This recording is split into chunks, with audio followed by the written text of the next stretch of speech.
Hello, the internet. Sorry for the rough transition there.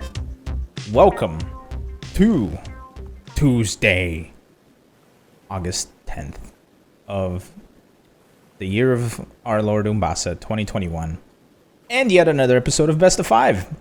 My name is Elon, and I'm here with my cohort Ace King Offsuit Jurek. Sharpie will be joining us in a little bit after we do our initial discussion due to she's running a little late. She's running a little late. The nature of late. The nature of late. Yes. If that's the opposite of the nature of early? Yes. What even is the nature of early? Well, the nature of early is like, the morning dew. You wake up first thing in the morning, that nice old sunrise, have a cup of coffee in your hand, and you take a sip and you go, well, made it another one.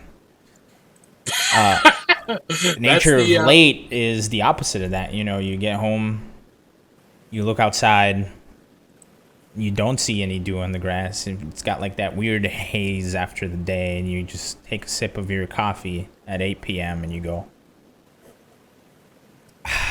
well, survived another one.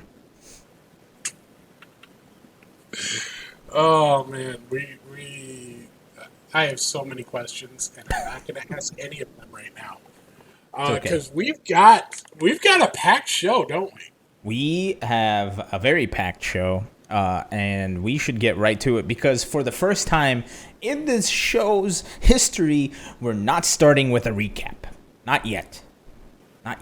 First, let's go ahead to our first topic of the night.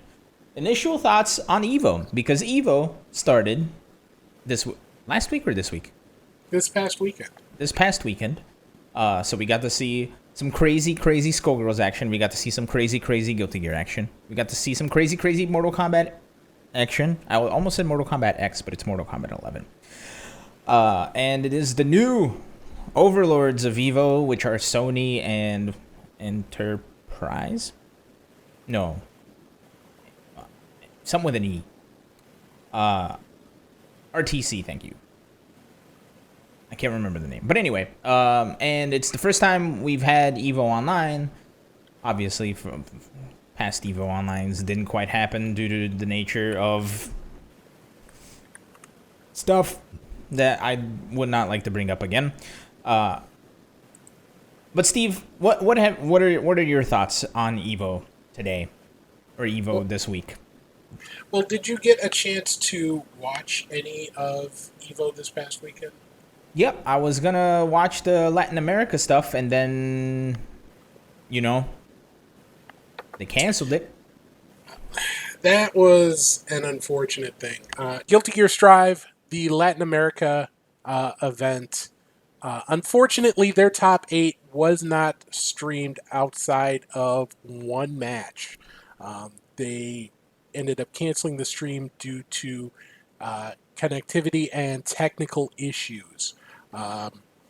There were reports that it was due to the internet connection that the players had to deal with, because there was, the Latin America region included South America, which is pretty big, as well as Mexico. There were quite a few Mexican players in the bracket facing South American players, and that is a vast distance. So that's a lot to cover. That alone, however, was not the issue. The other part of the issue was there are some issues with spectating right now, and when you have a poor connection, that is exacerbated. So they could not put on a very watchable show. There's a clip where they're trying and it just pauses like every second, and it was rough to try and get through. But yeah, that was probably the most notable or the most visible issue a lot of people had this past weekend, and it's really unfortunate. Yeah, and I wanna add to that too. Here's the thing. Yes, this happened during EVO, supposedly the biggest fighting game tournament of the year, right? But this is the first time we've had an event like EVO Online. And this is also the first time I think we've seen a quote-unquote major for Guilty Gear, if I'm not mistaken. And, Guilty Gear has had its share of problems on release as far as, lobby system and such go. So it's one of those things where, the first knee-jerk reaction is to be like, oh, EVO sucks, blah, blah, blah. But it's, it's a new format with new things happening for everybody involved. So unfortunately, they didn't go our way.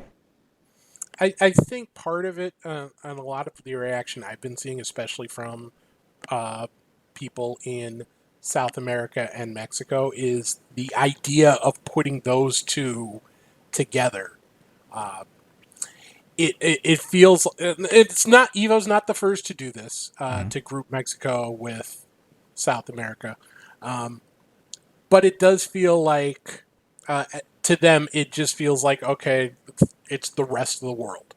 Yep. You got North America and Canada, you got Europe, and then you've got this chunk of land down here under North America. Just throw them all together, and people feel a little disrespected by that. They feel like they're being paired because, well, most of them speak Spanish, and not because of anything logistical. It's 4,000 miles going from Mexico City to Brazil. That's a ridiculous length to try and do any sort of online match with. And let me add to that too. As someone who is Brazilian, of course, yes, having the whole, the rest of Latin America is together thing, it absolutely does feel... Now, granted, I don't live in Brazil anymore. I live in the U.S., obviously. Or maybe not obviously, I don't know. The thing that I think bothers me the most is, geographically, all the way down to Panama is still North America. Right? And having it just be called, Latin America, it's like, It's just like, we have North America, which is the United States and Canada, and the rest is Latin America. So, yes, I absolutely do agree with that sentiment where it feels kind of,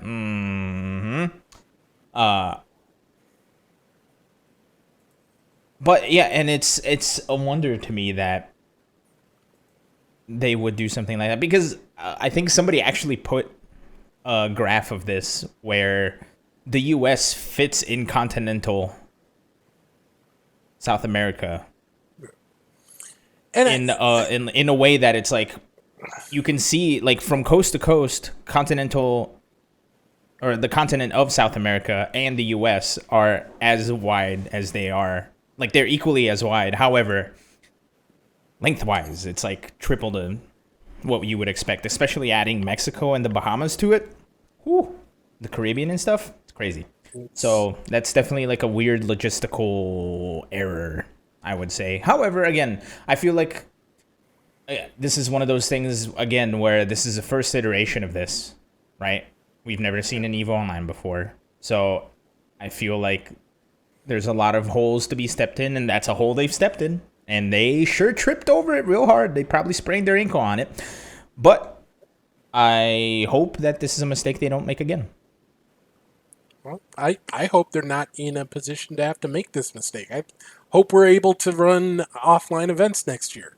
I have a feeling Texas and Florida have something to say about that. But anyway. Moving on. But in, the idea of this being sort of a one-off year, that's something that's been in my head a little bit when you talk about,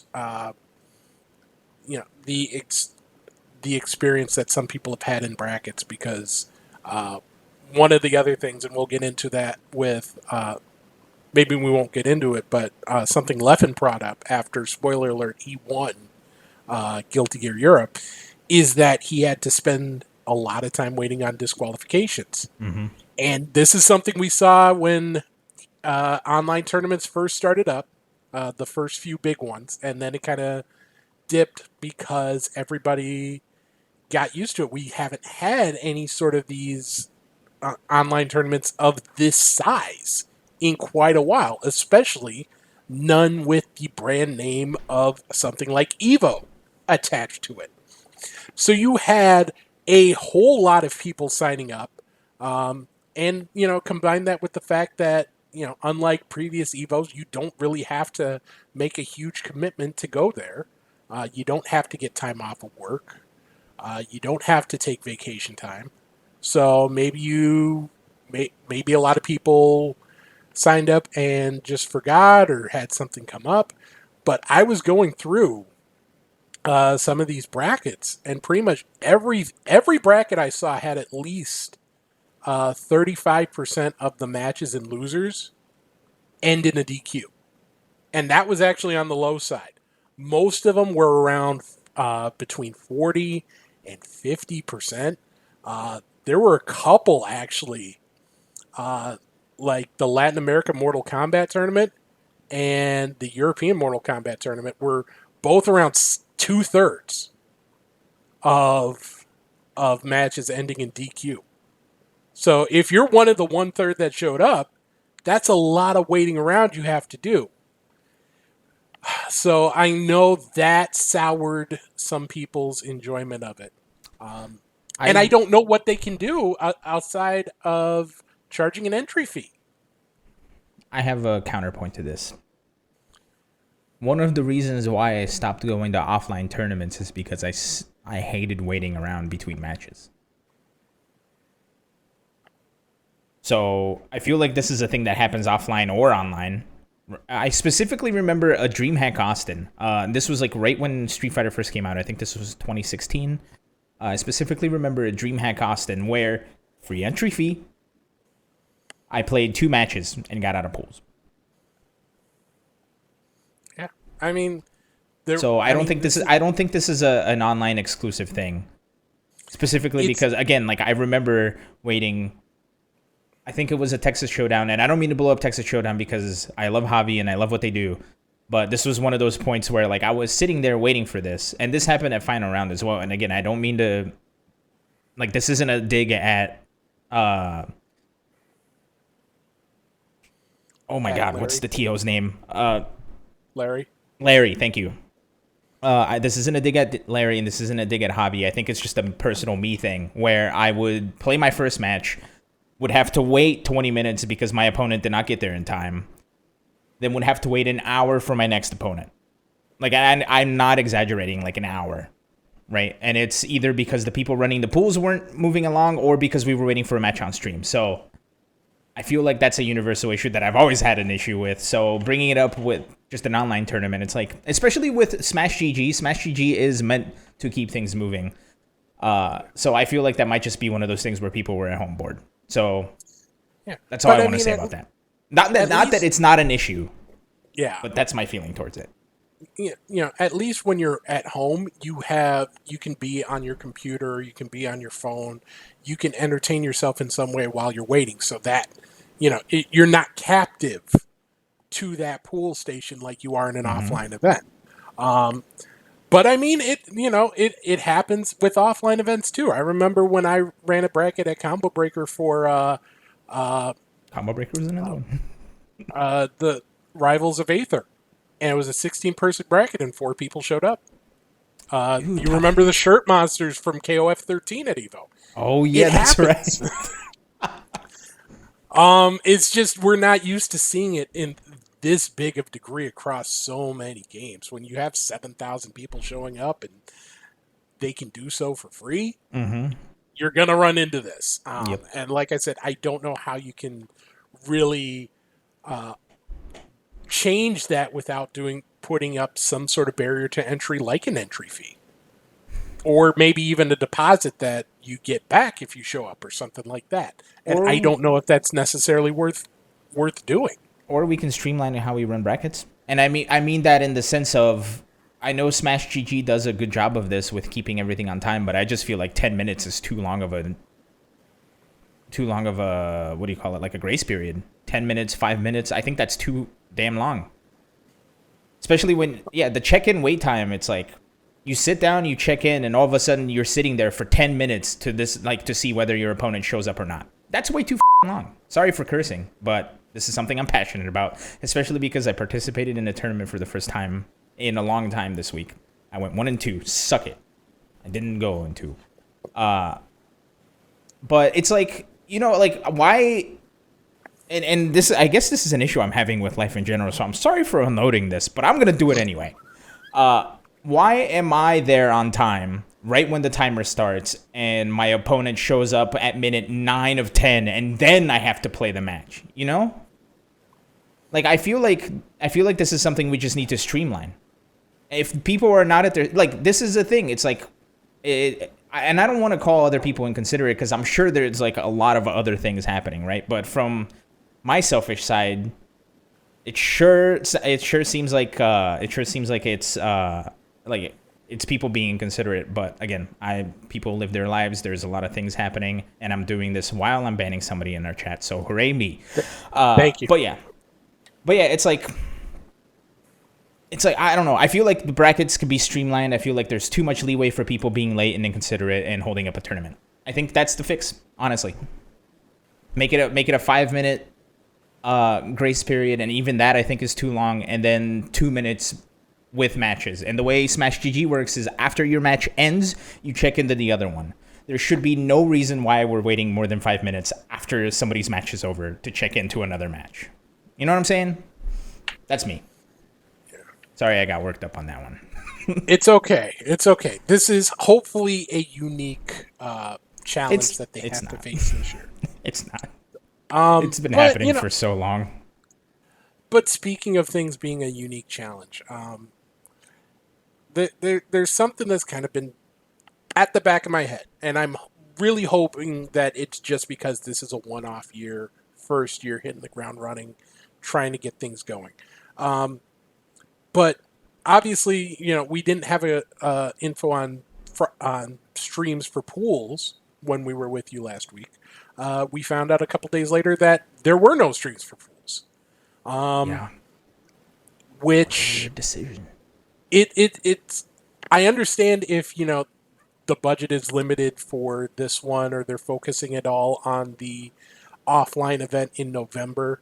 There's a couple different possibilities for this, which I don't personally like, but I understand. But they also really didn't talk about pools happening on social media either. Mm-hmm. Which is upsetting. My favorite part of tournaments is pools. Probably because that's where I live. We all live there. And you combine that with, things like not tweeting about the results of the Latin America event after the stream got canceled.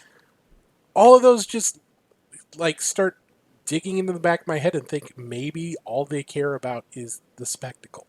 Mm-hmm. All they care about is the top 8s. And, I understand that because that's the most popular thing, but think about your favorite movie. Think about how it ended and how awesome that ending was. Speed. What would that ending... That's okay. What would that ending mean if you took out the first 80 minutes of the movie? Very true. Especially with Speed. The end of the story matters because the beginning of the story made it matter. Mm-hmm. The moments like having Skullzer, and I know he goes by a different name now, but Skullzer getting bodied and then going on Twitter and saying, I'm going to get better next year, day by day, so I'm going to beat you, Gustavo. That stuff is awesome. Stuff like, I forget his name, but he took off his shirt when he was playing Punko, and then Punko took off his shirt. Mm-hmm. I remember. Moments like that are part of what makes the event awesome. It's not, the finals are amazing, but there's this other amazing part too, and I hope that doesn't get lost in the shuffle in terms of a sole focus on the finals, on the big spectacle.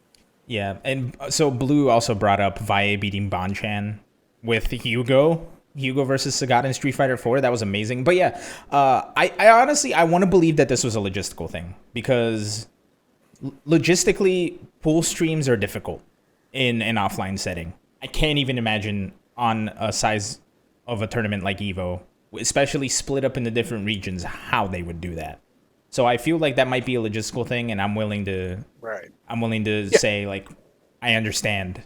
But yeah, it might just be it might just be a thing where we just it's unattainable for a large tournament to do offline or online polls, But I'm sorry, go on. What were you saying, Steve? I was gonna say it just obviously this year is a unique year, both in terms of the fact that they're having to run this online and in terms of the fact that it's under this new leadership. Mm-hmm. It's the first one. And it's the first time that they have a second event in the U.S. that they have to plan for during a pandemic. Mm-hmm. So there are a lot of reasons why this might not get the focus that it did, that we would like to see. Mm-hmm. And I understand that. I just hope that going forward, we can see a little bit more focus on the build-up before the crescendo. Yeah, for sure. So... yeah, like Blue's saying in our chat, Evo is like really the first online actual major because it's got hella numbers and hella tournaments. Yeah, and we should probably start talking about the results on some of them. Okay. Before we start talking about results, I feel like we're missing someone. I was hoping she's here. Sharpie, did you get here yet? No one mentioned Skullgirls. What do you mean? How was I supposed to be summoned? Everyone's sitting here talking about this and that, but no one's saying the important thing, which is that Skullgirls currently on sale for $3.99. Go to playskullgirls.sharpiepls.com to pick up your own copy. It's also available on Steam. Grab the Season 1 pass. Umbrella has been announced for next month. Play Skullgirls. So it's like Candyman. You're like FGC Candyman. Say Skullgirls 5 times in the mirror and Sharpie appears. No how you doing? How you doing? Yeah, we haven't seen you in a hot minute, Sharpie. Hashtag ad? Yeah, that's a good addition. But we haven't seen you in a hot minute, Sharpie. How's it going? How was the experience? It's going pretty great, I'm actually really happy. I'm the very first woman to ever open up Evo Day 1, and I'm also the very first person to have ever commentated at Evo Online, so it's going pretty great. I'm pretty happy. And you know what? Not only did you do it, you did it very well. Mm-hmm. I really like the team of you and Jammers. Yeah. I enjoyed commentating with Jammers, too. Jammers, before we went into all of it, I do, especially for really, really big events like Evo, like Combo Breaker, like super huge events where I know the audience is going to be very important. I try to do practice sessions with all the people I commentate with, just for me, mostly. And if they don't want to do it, they don't have to do it with me. But I always practice, and I like to practice with my co-commentator because it helps me. So when we were practicing, Jammers was like, yeah, I don't really play the game all that. I'm mostly a Street Fighter player. And the entire practice session, he was just doing so well, and commentating went flawlessly because he took that extra effort to go through the patch notes, to go through the characters with me and everything. And it was just, he did a great job, honestly. It was very nice being able to commentate with him. He doesn't play? He used to play. He doesn't currently compete or play. He's focusing now on another, right? He's phenomenal. Jammers, props to you, good sir. You did quite well. Yeah. Sharpie, amazing job. Can we talk about the tournament that you commentated? Oh my gosh, yes, we definitely should. I believe we also have the results of that tournament here. But I had the fantastic pleasure of commentating Evo Skullgirls for specifically the Asian region, and that included players from Portugal. I'm sorry, not Portugal. Oh my gosh, the Philippines, Russia. I'm sorry, not Russia, but Taiwan, China, Japan. Really anything specifically in, I would say, like Southeast Asia area. So we had a lot of Japanese players getting very far in the bracket. I was very happy to see that. I actually think Russia's included in the EU, but Russia's in Asia, so. Part of it is. It's a little of both. Most of the country by land is in Asia. Most of the country by people is in Europe. Okay, that makes sense. It's weird. Gotcha. Alon, could you actually pull up graphic number 2? Yes, in the we can, first? Steve. Let's first of all, actually, I missed it. We missed doing it at the top of the show, but Steve, hit us with the. I said countdown recap. Recap, please. Please give it to me. Let's talk about Skullgirls, the event that kicked off EVO Online Asia. Here we go. What a fantastic showing that was, and what a dominant performance from Pen. Did not drop a didn't lose game. a single game in the entire tournament. He literally 3-0'd everybody. Pen is actually considered one of the best players in the world. So there was a moment where I was commentating and Jammers asked for me to give like a prediction and was like, hey, who do you think's going to win this tournament? Is there anyone here that can beat Pen? And I was just like, no, what he asked me was, who do you think can take down Pen? And then I literally immediately replied, nobody in this bracket. Like, it wasn't even, I'm not going to lie to you, the talent inside of that bracket was very good. These are not bad players. These are very strong players that I think would give players around the world a run for their money. But Pen is next level. He's someone that has consistently taken sets off of Sonic. They have very, very consistently performed inside of kumates against other regions and come out as the top, and they are someone that I actually had the good pleasure of bringing Pen to Combo Breaker, which was actually his very first time ever inside of the United States of America, and he actually, I believe, got top 8 inside of that tournament. He ran the gauntlets against a large number of American players, some of which were the best at the time. So to see him progress to this level just means that he's been doing nothing but playing this game the entire time, the same as everyone else here. He has a very, very high chance of actually 100% getting first place in the EVO Invitational later this year. And it's really up to a remainder of the community to reach that level very quickly. But he did phenomenal. He did absolutely phenomenal. Would you like for me? I'm so sorry, Steve. You have the results here. It's all good. Did you want to do the results, or would you like for me to? Because I have a lot to say. Here, you want to do the results for this one? Thank you. Yes, I would. I would love to. Sharpie, give us the recap. Well, I'd love to, Sharpie. Thank you so much for that fantastic introduction. I'm sorry. So, in first place, we had Pen, the absolute god. Didn't lose a single tournament. Didn't lose a single game in the entire tournament whatsoever. Naminori, a close but distant second place. Naminori is very well known inside the Japanese community, runs the events, very frequently has been playing just as long as Pen. And they are one of the people inside the community that actually helps translate between the US and Japanese community, so super happy to see them there.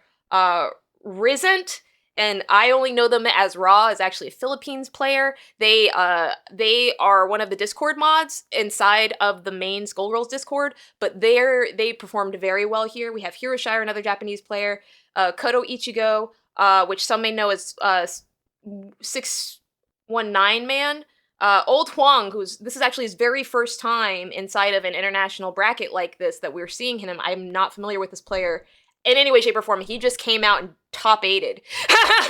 Just crazy. The only Taiwanese player in top 8. The Taiwanese community is not very well known inside of the Skullgirls community, so it's very interesting to see that a Taiwanese player perform this well. Himanawi-san, also a well-known player inside of Japan, and KST is a Japanese player who many know because he actually comes out with big band sounds and videos of like remixes and stuff on YouTube, which is awesome. Obviously, 9th place was shared by Acid Wolf, Hidari, Long, M3 Lucas. 13th place went to Hinawajin, Nagayami, Sintoko, and Sweet Marta Bach. So my favorite to actually get into top 8 was Acid Wolf and Hidari, and I was very surprised to see that they did not. But yeah, it was a very, very good bracket, very good showcasing of some amazing Skullgirls. It was kind of clear to me that some of these people were competing inside of like a large international Skullgirls tournament for the first time. There was a lot of differences inside of a lot of play styles that we see inside of this region and other regions, but it was still very, very nice to see Skullgirls played on a grand stage like EVO for the first time ever. I was very thankful to be a part of that opportunity. And an opportunity, well, you had the opportunity to make it better than great, and I think it was amazing. Sorry I sound Thank drunk you. there. Also, I have a confession to make, everybody. One of the reasons why I didn't come in here earlier was actually because Skullgirls is not on sale for $3.99. It's actually $39.99. The usual amount is usually $60, so if you go to the Steam page right now, you'll actually get it for about 50% off. Go to playskullgirls.sharpiepls.com, and thank you for understanding. We forgive you. Yeah, this we forgive once. Just this once, though. Yeah, everybody gets one. So the Asia tournament wasn't the only Skullgirls action we saw this weekend. If you want to go to graphic 1, I got you. because we went out Did of I order. talk for like 10 minutes on Skullgirls exclusively for Japan? Oh, I'm so How bad. dare you? Steve, how do you do this every week? How dare you get excited about things that are fun? I love this game. I couldn't imagine if I had to literally go over the results of like 10 different tournaments knowing all the players. It's impossible. I did not come out the womb doing this well at recaps. It takes practice. It takes years of honing your craft to get as good as He does I it so effortlessly. So, on the North America side of things, dominant performance from Cloud, formerly known as Cloud King. Only dropped 2 games the entire tournament. Didn't drop a single one until top 8. Strong performance. He is your champion. He is headed to Las Vegas later this year. And he's going to be joined by Triviality. Triv. Like, he made Robo Fortune and Peacock look as disgusting in Keep Away as you could ever imagine. It was an insane performance. And if you saw on Twitter, he tweeted out after he made top 8 about how he was 12 when this game first came out, and he grew up with the game. And now he's here, not just in top 8, but now going to make top 8 of the global event representing the U.S. What a performance. The EG tandem of DeKill Sage and Sonic Fox rounding out the top 4. You see some very strong familiar names outside that top 4. Swift Fox Dash tied for 7th. Wing Zero. Rabble Flaggers. So good. So many great players. So much good action. If you did not get a chance to check this out, definitely go back and watch this. Also, it was insane. Can we give a shout out to Don Hibiki? That's a very underrated joke of a name, and I love it. Also, I want to shout out Don Hibiki because Don did phenomenal inside of top 8. I know, like, very frequently in, like, esports worlds, people typically just look at, like, the score and they don't actually look at the match and when it went into the match and everything like that. So, like, when Don played against Fuzzy, it was a 3-0, but every single match literally was very close. And I know the memester I sound like, but it was just literally, if you've never seen Skullgirls before, watch Evo NA top 8, because some of the matches that happen there are so beautiful and so amazing of Skullgirls, like especially all of Cloud's matches, because even if they were like blow-ups, they were all very, very fantastic. They did a fantastic job of really showcasing the game's mechanics, especially played at a super ultra high level, which I appreciated, and I know a lot of other Skullgirls players appreciate it. It's just, it isn't something that we frequently see outside of Combo Breaker, so to have this happen at another event, especially like the world's biggest fighting game event, even if it is like online, is just so nice. It's really honestly a treat. I agree. All right. So, we got to start blowing through some of these. Yeah, I just realized Yeah, I'm so sorry. You mentioned Skullgirls, and I'm just like, oh man, I know Skullgirls. I want to talk about that. I'm so sorry, Steve. No, we also it also feels like it's later than it is because we've already discussed the topic. So, oh yeah. With that said, so we're getting into it, but we do gotta put a little giddy up in our saddle. So there let's were talk other about games other than Skullgirls, and what were they, Steve? Mortal Kombat was one of them. Let's start on the European side of things. Russia's Disarted held off Greece's K-Top in the grand final. K-Top actually made an insane run through the losers bracket. Won 10 sets in losers to get back to grand finals after losing his second match of the tournament. Ooh. Wow. It took the long route, the scenic route to grand finals. Reset the bracket, but decided was able to pull it out. Both of them are going to be invited to Las Vegas, though. They are both qualified for the EVO Showcase. Austria's Makorin and Spain's MK Javier rounding out the top four. Italy, well represented with Asodamaze and Mirko in the top 8 as well. So, congratulations to everyone there. Before we move on, I know we want to move things along, but I just want to say one thing. Can we call going from loser's side to winning grand finals the scenic route from now on? Absolutely. I am 100% on board with that. Okay. Please let this be known. This is now official in the FGC. If somebody goes from losers and wins the tournament, they took the scenic route. All right. Please continue. But they got to be in losers before top 8, though. Sure. That's Agreed. Turning our attention to Latin America for Mortal Kombat. It's a familiar couple of names at the top. Conqueror 249 and Killer Zianak. I can talk, I swear. If you follow the South American Mortal Kombat Pro competition, Liga Latina, those are two names you often see right at the top of the leaderboard. They do it here again. They're both heading to Brazil, they're heading to Brazil because they live in Brazil, but they're both headed from Brazil to Las Vegas. They both qualify for the EVO Showcase. SRU, Payne FZ, and Brosef rounding out the top 4. Representation for Mexico and Brosef. Unfortunate we didn't get to see Dash play. Dash made it to top 8, but was not able to compete on finals day, so unfortunately had to bow out in 7th with a DQ. That stinks. You know what else stinks? The fact that Guiceptional is under Dash when Dash got DQ'd. So, I don't know, I know if I'm joking around. I'm joking. For some bookkeeping, I don't think I've mentioned this before. I might have, but This guy exceptional, by the way. I'm sorry.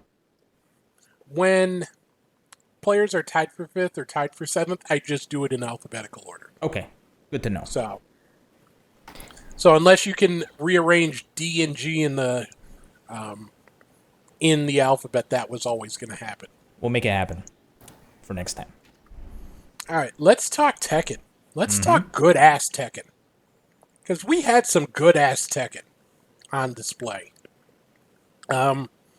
Shadow 20Z. You have to say it's one of the bigger wins he's ever had. Had to beat Junya in winner's bracket. Held on, knocked off Bin Cheng. Bin Cheng was playing incredibly well. Oh, yeah. And then held off Avery, formerly known as Run It Black, who was just running an insane loser's bracket run. That set was crazy. So another one I would highly recommend you go back and watch if you can. There were, not just because of the play, but because of the variety. You had 14 different characters used. You had Negan. Negan was in the top 8.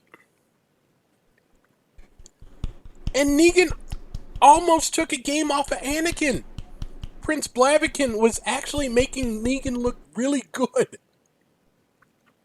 But you see the rest of the results. Bin Cheng and Mac, formerly known as Magnificent, rounding out the top 4. Anakin and Junya tied for 5th. Cuddlecore and Blaviken tied for 7th. Moving on to the Asia side of the Tekken universe. Ooh, Book. Book has booked his ticket for Vegas. Nice. beat Jules in the grand final. Jules, who got double jeopardied by Book. They actually played in top 16. He took the scenic route to grand finals. But unfortunately for him, was not able to solve the puzzle that it's Book. Book is the only player to qualify for the Evo Showcase because Asia ran 2 brackets. So you had this one, which was Asia South, which was Philippines and Singapore, and it included names, familiar names like AK, Reaper Rabbit, Coffee Prince, Vermilion, if you follow a lot of the Asian Tekken World Tour events. But the Japan and South Korea bracket was Asia East, and this was some insane stuff. That's a hell of a top 8 right there. That is a hell of a top 8. Some big names. Gen and Chikurin met in grand finals. Japan versus Japan. It was Gen's day. Chikurin actually reset the bracket, but Gen rebounded to hold off and get the win. Gen's headed to Vegas. JDCR and Rangchu rounding out the top 4. You've got names like Kakoma, Chanel, Ao, Pecos. So many good players in this bracket. So many good names. Hazuri Metal is insane. It's just insane. And how Oh, go ahead. Sorry. I was just insane how good the Tekken is. Yeah. At this level. Even online, which say what you will about online, great players are winning these events. No one is fluking their way to a title. Yep. And I haven't played Tekken in a hot minute, but I remember the last time I played, everybody was super excited about the new netcode. And it did feel pretty good last time I played. Maybe things have soured since then, because I do see a lot of people complaining about it. But anyway, all that aside, tangent aside, I do want to give a special shout out to Book, because I know Book has been grinding the content creator life. I always see him streaming. I always see him playing amazing Tekken. So big ups to Book. Also, big ups to Rangchu, former Tekken World Tour champion, making it all the way to top 4. Big ups to everybody. And also Mr. Good for being a good player and being in top 13 and having a great name like Mr. Good. Can we talk about Street Fighter for a minute? Sure. There are more games? What? It's Evo, baby. More games. It's Evo, baby. Street Fighter. The what you can't have Evo without Street Fighter in some way, shape, or form. Kick things off on the eastern side of Europe. Jamie TTM, she is insane. She got it done, holding off Volcano Rosso in the grand final. Actually came back from the loser's side. Got sent to losers by Volcano Rosso. But she beat Dr. Gulag and then pulled off the 3-2 and the 3-0 in the grand final. And she did it with flair because none of her matches were 2-0 or 3-0 except for the reset. And one other 2-0 in pools. Everything else was 2-1, 3-1, 3-2. So it was not easy, but she got it done. She is your Europe East champion. On the other side of the European divide, it's coming home. Wow. Football may not have come home, but Street Fighter came home. 7 of the top 8 finishers in this bracket from the UK. It was an all UK top 4. And maybe not the name you'd expect, but a name who has been in the mix for forever. Hurricane. Holding off Problem X, holding off Infectious to get the title. He will be the one carrying the UK flag into Vegas as an Evo Showcase qualifier. You see the rest of the top 8. Gunslinger, Mapulapo's been playing strong as of late. Luffy making top 8. Ryan Hart just missing out on top 8. Just missing out. But a ton of strong players: Mr. Crimson, Phenom, Shiv Ryukin, Veggie, Will Tupac. There's strong players everywhere. Let's take a look at on the other side of the Atlantic. We had the North American shot at Street Fighter for Evo. Couple of familiar names up top. Idom versus Punk. Once again, it's like everywhere these two go, these two turn it into NLBC. Because, outside of each other, they did not drop a single game. Or they dropped one game each, excuse me. So they went a combined 29-2 in the tournament, outside of matches with each other. But Idom did edge out Punk. He is going to Vegas. Smug and Rob TV. Wow. Making top 4. Also, shout outs to Joey. Oh, Steve. Minnesota represent. Joey, you the man. Even though you didn't do it during the Intel World Open, which would have won me a pizza. That's okay. I still got love for you representing the 612. Show them how we do. Minnesota is nice. By the way, Elan, it was Joey and Shine who tied for 5th. Ogyan tied for 7th with someone else. Can you tell me who that other person was? Nope. Are you trying to say OG on, by the way? OG. Oh, it was OG on. I'm sorry. This font does not have capital letters. Yeah. Or it's all capital letters. It does not have lowercase. He would just kill me if I let you say the name like that is all. I don't want to go to Xanadu and be destroyed. See, I can't read names. Alon, I cannot read names. You got to come through. Who tied with OG Yan?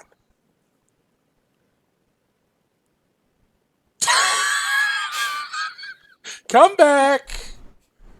Come back. You get to say it once. Nope, not saying it. You get to say Magnegro once. Nope. Steve, why are you doing this to Elon? Because I can't not do it to Alon. Street Fighter North America West. Nephew, who is playing very well. He held off Samurai in the grand final there. He took the scenic route. He lost in top 32. So Nephew took the scenic route to the title. Ooh. Samurai, Jot, and Chris CCH rounding out the top 4. You see Commander Jesse in there as well. Brian F.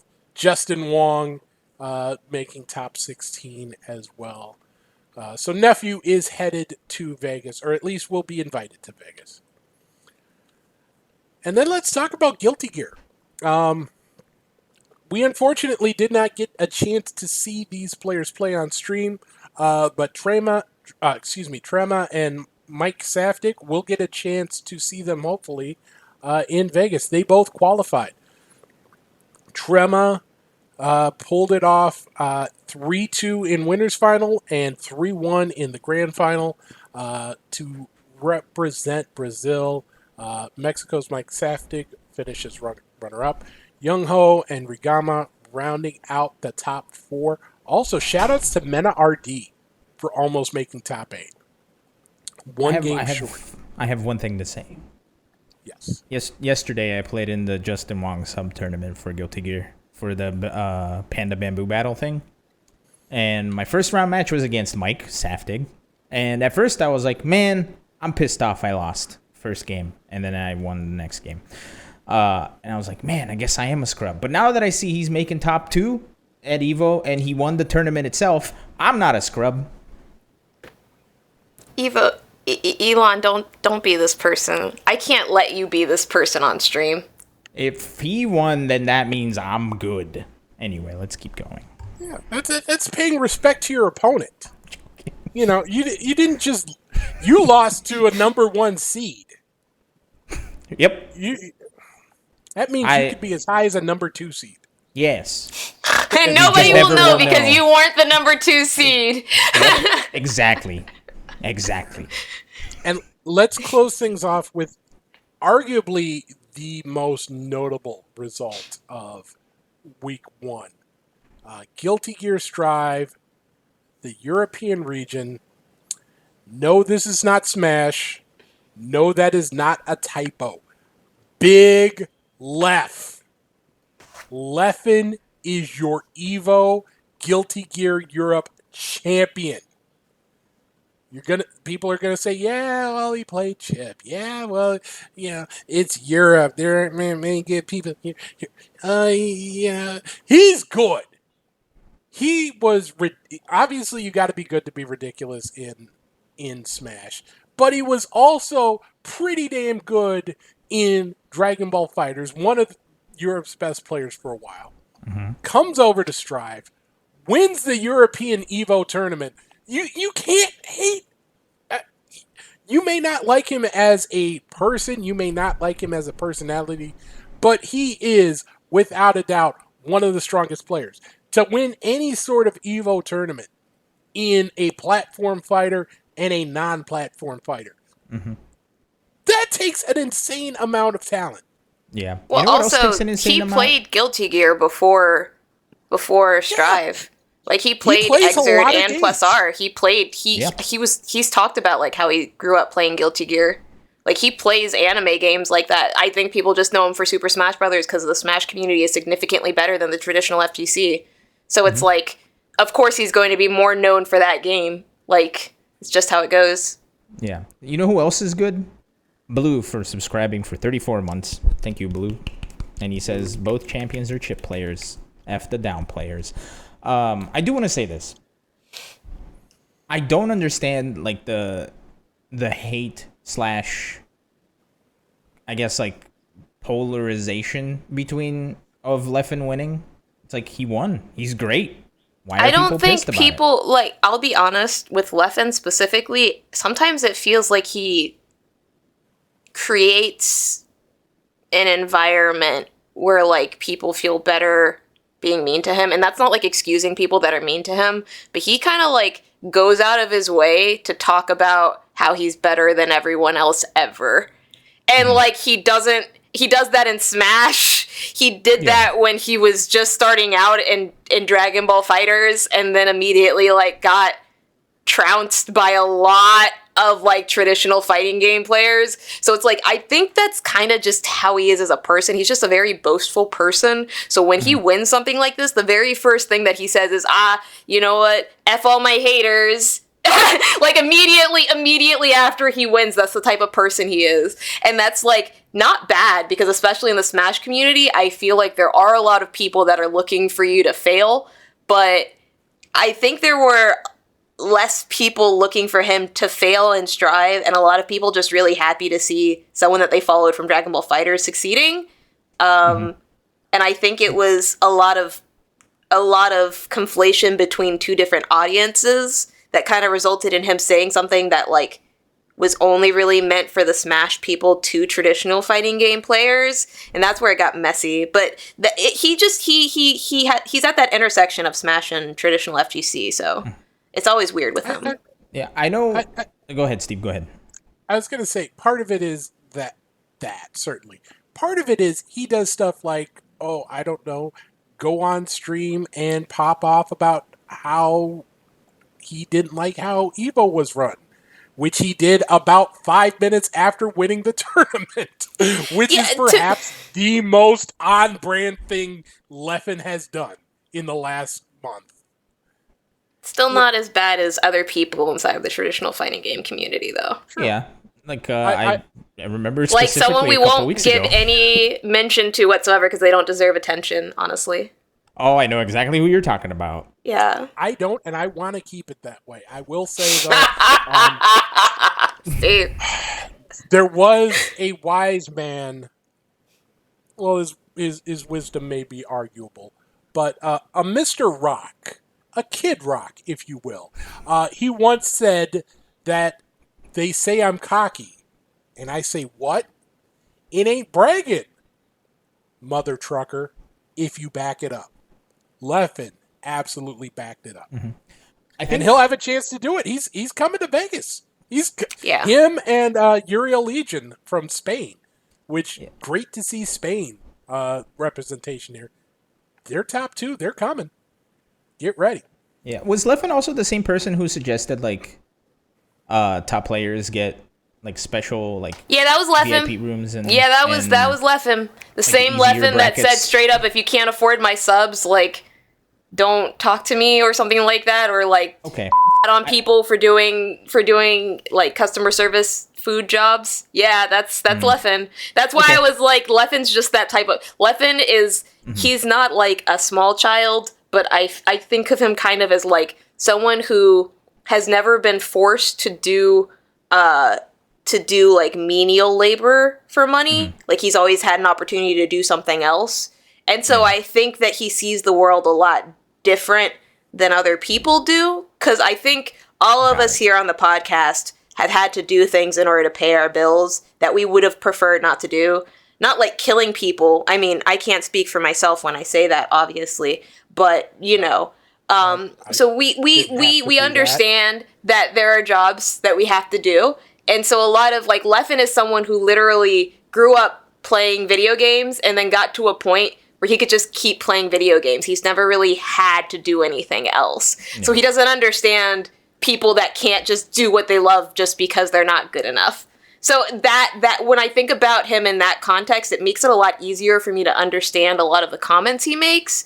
But it's also very sad because it kind of speaks to something that I think is very prevalent, specifically inside of the gaming community, especially with as big as esports gets, you know? Mm-hmm.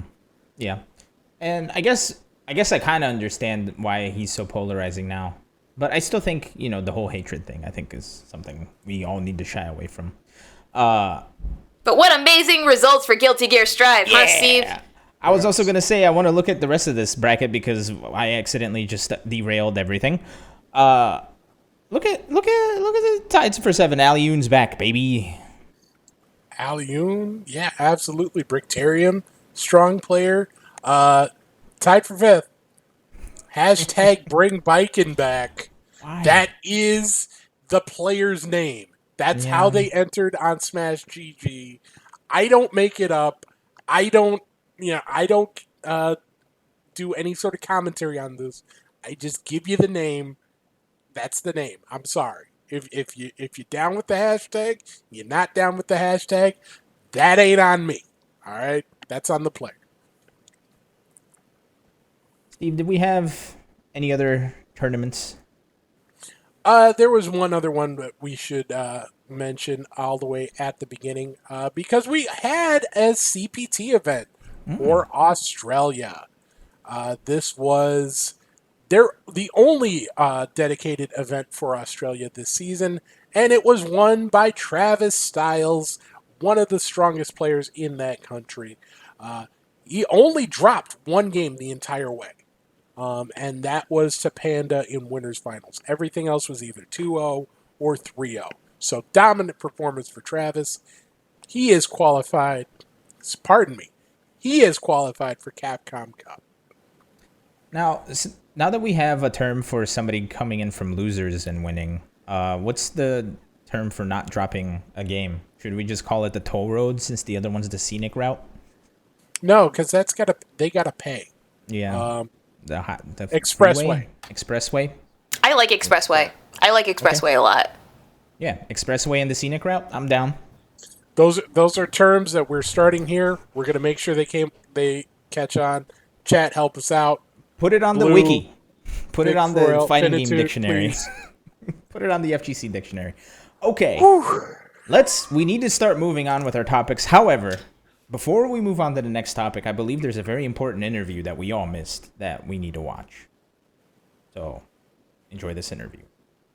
Okay, so I wanted to thank you for making time out of your very busy schedule to be here today. Thanks so much for having me. It's really honestly an honor. Yeah, so I just had a couple of questions, and then we're gonna make it super quick to just get you through. So where did you start? So I've been doing content creation for a while now, you know what I mean? I originally started with League of Legends, and before that I was doing Melee and content creation. Yeah, we have quite a few content creators already.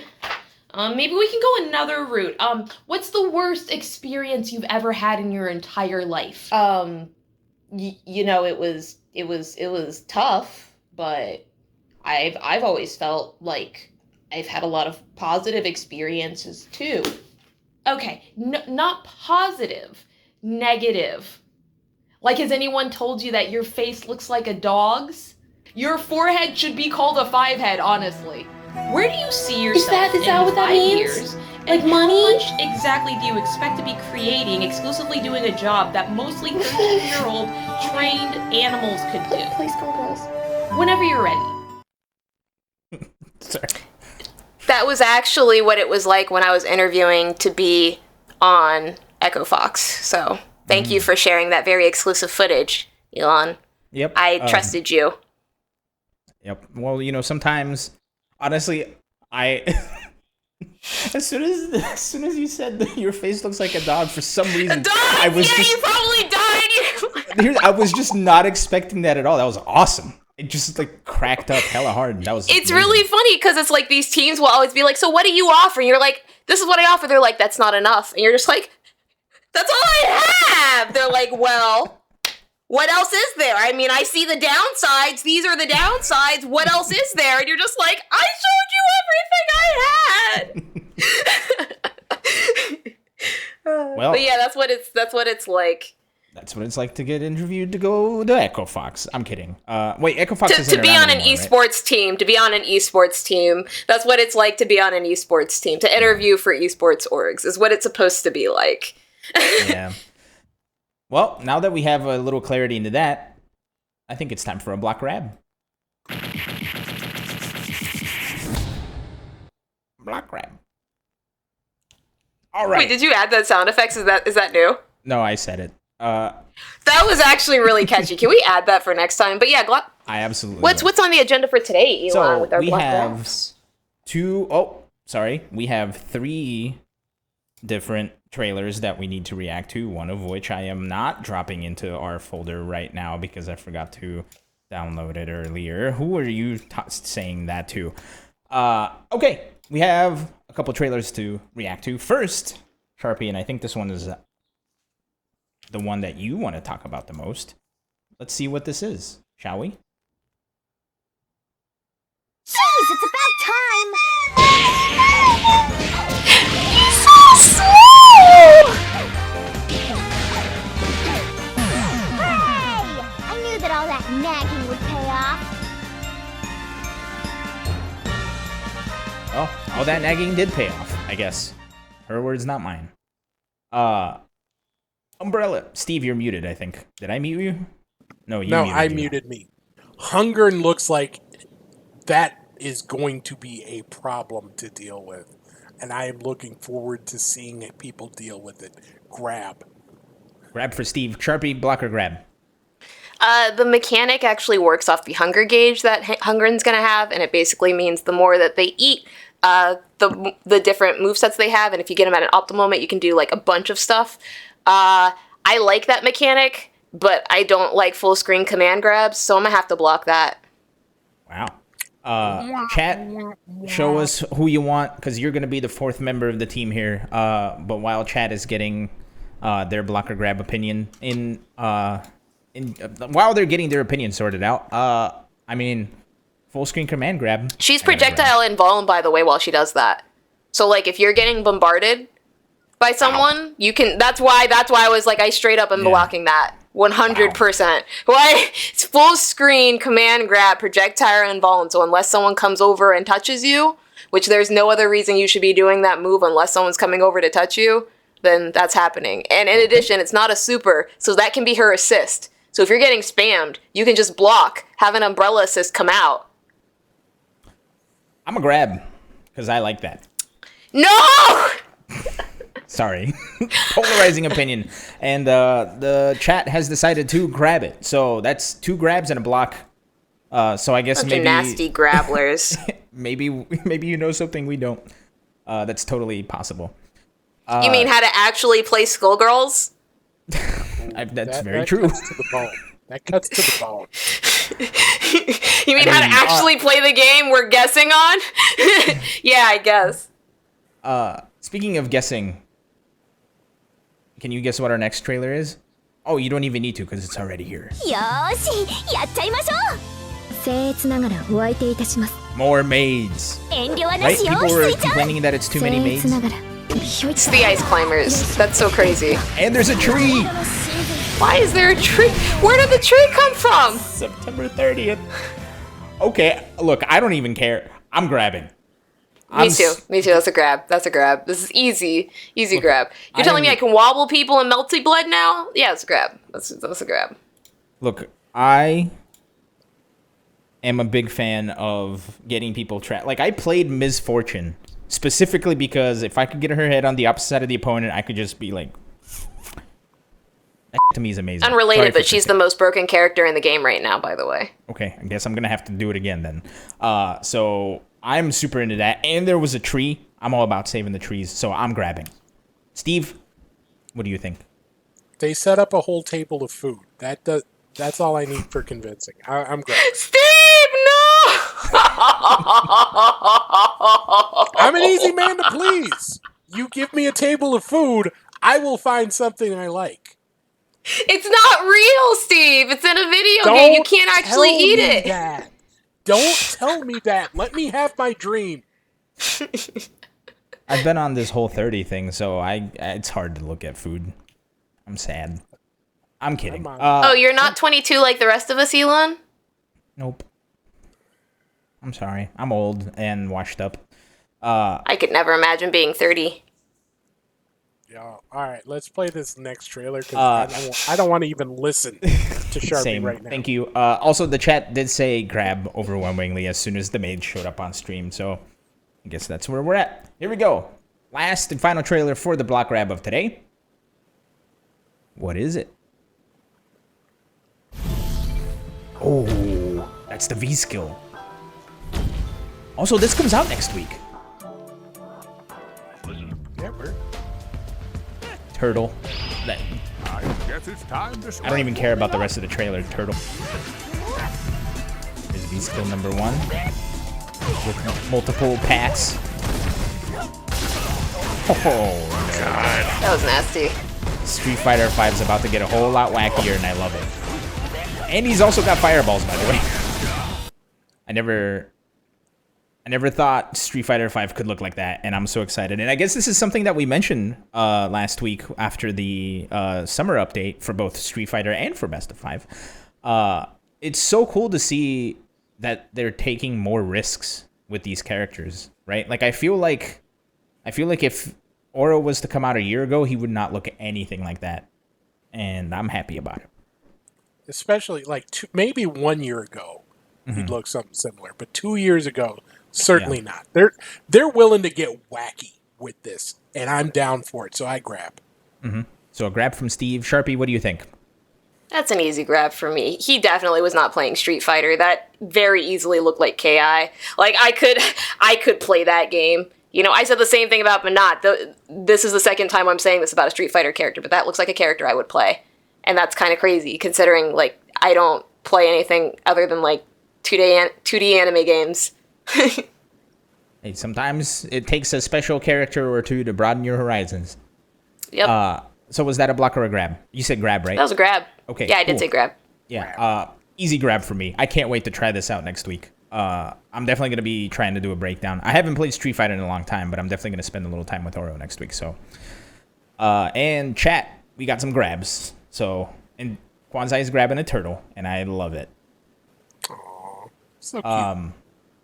And that is all the trailers we had for Block Grab today, right? Did we have anything else? No, right? Nope, that's it. Speaking of getting wacky with it, have y'all seen this DBFZ patch? I have not, but I heard about it. Insane in the membrane. So, I did not see the DBFZ patch. However, I have seen all the reactions on Twitter, and I got to tell you, that makes me excited for this game, for DBFZ. I have not played it in a hot minute. It was trending on Twitter. I have not played it in a hot minute, and seeing everybody get so excited about patch notes and how big they are is right up my alley. So, what's the big deal? What's going on with these patch notes? Why is everybody so excited? Well, we have obviously all the characters got some adjustments, but there are some pretty big system-wide changes. Um, if if you can pull it up, it stretches it out. I'm sorry. Yeah, it's okay. Here, we can fix it. We can fix it. We have the technology. It can be better. Wait, that's the wrong way. Okay, reset. But there's a lot of big things. Z change being one of the big ones. You can now Z change from special moves, not just supers. So that can be. You can actually do guard cancel changes in the air. You now have the option to do a guard cancel vanish for 2 bars. There's just a lot of, when we heard about this patch coming, we thought it would be just sort of, just some minor adjustments. But they're going big here. They're going big. One thing that unfortunately was not included in the update was any significant change to netcode. So for a lot of people, that's a bit of a disappointment. But if you're looking just from the in-game experience, you've got a lot of new things you can explore here. So I know a lot of people are really excited about that. Wow. Yeah, these are like significant.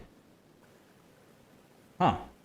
I guess they finally are making Dragon Ball FighterZ the game that everybody wanted it to be, huh? I just didn't like how late it happened in the game's time span is all.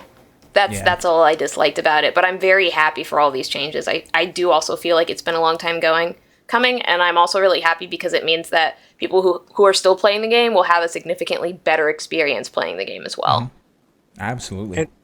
And we'll actually have a chance to check out some of this play offline. Because in addition to the patch notes, Bandai Namco announced the DBFZ World Championship. And it's going to include online events as well as it's going to be online events that feed into regional finals, and then players from that regional final, those 3 regional finals, North America, Europe, and Japan, will feed into an offline world championship. There will be an offline kickoff event, which will feature some exhibitions at the end of this month in Paris on the 28th and 29th. That will feature players from the US as well as from Europe. So we're going to get a chance to see some high-level action offline pretty quick with this patch, which is out today. Dude, I cannot wait.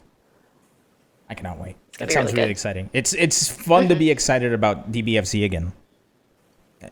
And I say Especially that as someone, since we can play it offline now. Yeah. I live in Texas, so I'm still stuck inside for the rest of it. Anyway, let's not get political. We have one more thing we want to talk about before we go today. Unless, did we want to say anything else about the new Dragon Ball patch? If you get a chance to check it out, check it out. Let's everybody go down, re-download Dragon Ball and play and have fun. Before we move on, I feel like there's not enough music on this show. And we need a little bit more music on this show. So before we talk about Panda's Street Fighter star, let's watch this. Right punch, heel punch, light kick, heavy punch. Right punch, heel punch, light kick, heavy punch. Right punch, heel punch, light kick, heavy punch. Right punch, heel punch, light, heavy punch, ultra. Put on Right cannon. punch, heel punch, light kick, heavy punch. Right punch, heel punch, light kick, heavy punch. Right punch, heel punch, light kick, heavy punch. Right punch, heel punch, light, heavy punch, ultra. All right, well, now we know how to do an Iron Man Infinite. Thanks, Sharpie. Why Why did I make that video? We did need the more you know type of thing. Oh, man. Oh, that would have been great. Big thank you, Sharpie, for providing us with these fun sketches so we can pause and breathe and enjoy. We'll have even more in future episodes. Very excited to be making content for one of my favorite fighting game talk shows, Best of B. I like how this is the one you're on, and this is one of your favorites. Like, we can't even get the top spot. I got a better deal from Ultra Chen. They approached me last week and offered me 10 times what you're paying me, Steve. They always do that. And I didn't want to make it public, but you asked. You asked. We'll pay you 20 times what we're paying you right now. I need that in writing. I'm sorry. Wait. What's 20 times 0? Yeah, we can do that. Like if you show up on Ultra Chen, it will be like Messi in PSG. Topical. Anyway. Speaking of topical, let's talk about Panda's Street Fighter We star. have Panda Street Fighter star. So Set let this me up for set us, the Steve. stage, because we talked about how Street Fighter League is happening, and Panda Global is one of the teams represented. They have 2 members right now. They have Justin Wong, and they have Punk. Quality members, but it's a 3-person competition. Excuse me. So how are they going to fill that 3rd spot? They announced today how they're going to do that, and it is something reminiscent of a reality competition. Let's take a look at the trailer for it. Being on a professional fighting game team is mad hard. Between travel schedules, keeping up with streaming and content, and competing against the best players in the world, not everyone can do what I do. So when Capcom told me and Justin Wong we needed to find a 3rd for Panda Street Fighter League team, I knew we had to get creative. That's why we came up with Panda's next Street Fighter star, where some of Street Fighter V's top players will compete for a chance to join the Panda roster. I hand selected some of the best in the game, and over 3 days they'll live the life of a Panda Pro. They'll compete in a series of challenges, testing their abilities both in and out of the game. Whoever survives will be offered a contract with Panda and the privilege of having me carry them to victory at Street Fighter League. So catch all the action to see who will join Panda at our Street Fighter Star competition happening August 17th to 20th live on the Panda Twitch channel. Indestructible. Now, hold on. I have a couple of things to say. First of all, I love this idea. I think this is hilarious. Why no open bracket? I'm kidding. This looks amazing, and I cannot wait to see what kind of shenanigans they do. Second, right now, there's 3 of them. There's 3 of us. Pizza bet. Who you got? Sorry for yelling. If I got to pick, I'm going to go with Nephew. Damn. I was also going to go with Nephew. Damn. Fine. We'll give you the field. We will give you not Nephew. Okay, so... Okay. Nephew, El Chacote, and DR Mandrake. Oh, man, I wanted Nephew too, but we can all 3 pick. All right, fine. You know what? I'll be the contrarian. I'll pick Mr. El Chacote just because I lost to him. You don't have to pick anybody. No, I'm picking El Chacote because I lost to him a lot, and just like in Guilty Gear, how I lost to Mike Saftig, if I lose to El Chacote and he makes it big, then that means I'm big. So I'm picking El Chacote. Are they running a tournament, or is it a reality TV thing, or like? So it runs over the course of 4 days, the 17th through the 20th, and the first 3 days there will be different competitions. Day 1 is a test of competition, so you would assume that's how they perform in game. Day 2 is a test of compatibility. I don't know what that's going to be, but maybe it's like you hang out with Justin, you hang out with Punk, you try not to throw things at each other. I don't know. Day 3 is a test of content. So I would imagine they're doing something on stream. All of this is going to be streamed. I feel kind of weird for the 2 people who don't get this spot. I'm gonna be honest. I just want to say for the record, it would be significantly better, I feel, for the players if they just competed for their part in terms of skills. I think this is fantastic for people who get to watch and observe. I don't like the kind of content that makes content off of people like this. And I know I talked to you about it too when they were doing Summit, remember? When they were like making people vote with money. Not Panda Global, but just like the act of it is so... It feels weird because so many people are always like, yo, I hate this. I never want to see it inside of the fighting game community. And then, like, people will eat this up. I think it's great. I think this type of content is honestly fantastic because I think it's the first time we're seeing it inside the fighting game community really, like, ever, especially at this level. Like, the only thing we had before was that reality TV show, you know? With goat yoga. And that didn't really do this. Yeah. I'm sorry? It gave us goat yoga. That's It did give us goat yoga. That was kind of crazy. I'm just saying from a content aspect, as a content creator, I'm like, damn, why did I not think of this? That's so fantastic. You know, that's amazing. Like, and you get all that free content out of it with really big names who all you have to do is just bring them to like a couple of places and just film it. That's so crazy. That's easy. But also in the same regard, it's just kind of like, that would really suck if you did all of this just to get in somewhere and then you didn't. She said as someone who entered a really big contest for like a company trying to get a hosting job and didn't get it. Yeah. Which I mean, yeah. Like it really sucks because you mobilize your entire community for these type of things. So it's like, it's not like it's, I know Punk was like, yeah, you know, this is hard. It's not easy. But like in the same breath, you're not having to mobilize your entire fan base every single time you want to enter an event and then not even get that event, bro. So very true. Well, that's just me though. I know I'm probably the minority here. I'm still very excited for this because as someone who enjoys content, maybe not reality television show content, but just content in general, like very television-y content, it looks like it's gonna be good. Yeah, and I already thought of like a couple of like episode ideas that I could literally just write based off that, not even related to this in any way, shape, or form, just from seeing that. So I am very, I am very excited for this. Yeah, I can't help but think it's kind of corny in a good way. I mean this in a good way of having like a test of skill, test of compatibility, test of content. It just reminds me of like old school like season 1-2 Survivor. Yeah, it's campy. I love that. That's what I actually love about this whole thing. I love the camp in it. I know you saw my videos earlier. I love camp. That was like, that was hitting all the right bars for me. I was like, ooh. And then I thought about it from a person aspect. And I was like, ooh. Yeah. You know, that's where I felt bad. The camp is great, though. Is you have to remember, this is not just a spot on the team. On the Street Fighter League team.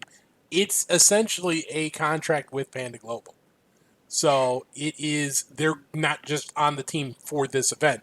They're literally going to be on the team. Yeah, I guess if they're getting paid a salary, it's totally worth.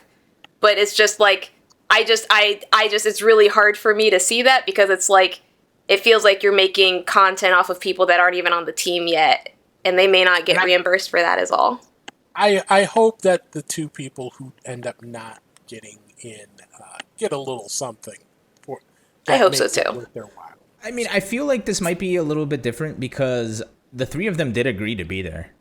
So yeah, and I do I'm not saying it's bad, but I'm just also saying that like they may have agreed because they may not have completely understood what it was. You know, they may have just been like, "Oh, this is your chance to get a contract. Here's the tournament you have to enter." Yeah, you know, type thing. Which is things that they do all the time for reality television show. They're like, oh yeah, the Survivor is going to do this. When the reality is, we've already determined who we want to win and who's going to win this event. Very true. Very true. And I feel like everybody already knows who's going to win. Specifically when I ask for bets. That's why I feel so bad about it. That's literally why I feel so bad. You know what? I'll do this.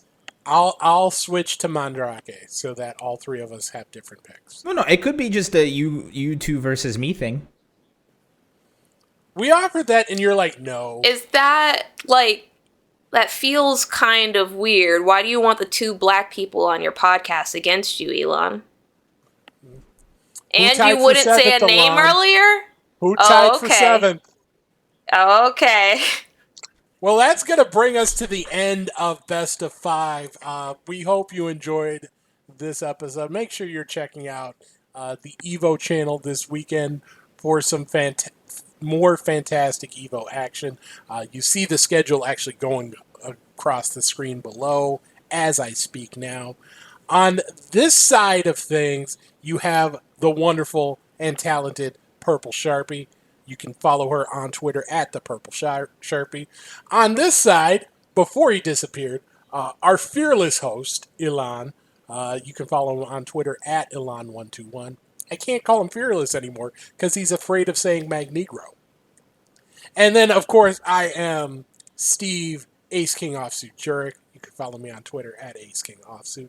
We'll be here same time next week. Sharpie, you got anything to say? Oh, yeah, of course. Every real podcaster has a sign-off phrase. Good night, Canada.